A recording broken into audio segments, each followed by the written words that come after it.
brilliantly phrased, but there is one more thing we have to say, just to do with the logical inference. If Catholic charities were better than I say they were, or Muslim ones, it still wouldn't have anything to do with the truth or otherwise of their preachments, any more than a group like Médecins Sans Frontières, for example, which would be my favourite medical charity, or Amnesty International, which is completely secular, proves that there is no God. I mean, it's purely coincidental. That's an entirely separate argument. But if the question it's part of the premise that needs to be No, but if the question is... Christopher, just getting to the point of why religion still resonates, here's a quote from your book for you to reflect on. Religion is the sigh of the oppressed creature, the heart of a heartless world. It is the spirit of a spiritless situation. This is the opiate of the people, quotation goes on. And it goes on even more beautifully to say that... no, it's not from me.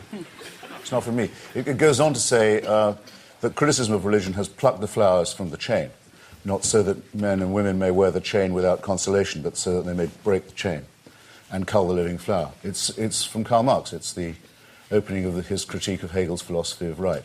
It's the most misrepresented quotation probably of the 19th century. It's the one where he doesn't say religion is the opium of the people. But he does. It's the one that shows that atheists are not dogmatists. But he does understand, essentially, in making that point, why religion still resonates today. He understands why religion is ineradicable, why it's part of the human makeup and personality, and why it's the most interesting argument that we have, because it was our first attempt at philosophy, just as it was our first attempt at healthcare, cosmology, astronomy, and so on. It's the argument that never goes stale.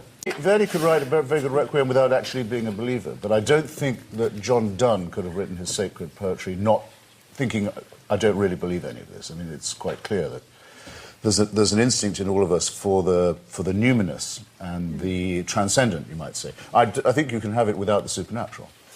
In fact, I think you have to. Well, again, I couldn't agree more with, if I may call you one in. Well, that's what secular means, but in that case, I think it behooves the religious to say what they genuinely mean. Now, Frank just talked about homosexuality as if the Church had never condemned it as a mortal sin. Yes. Yes. I mean, it's extraordinary. I would not know that you were a member of the Society of Jesus, except that it was a very Jesuitical point you were making. and concealed your main one. And I'm sorry, well, it is the same. Islam says the same. You cannot be a good Muslim and publicly be a homosexual. Why don't you, given the wonderful freedom of a secular conversation, where no one's going to say anything about your right to say it, why don't you say what you actually think? How about that?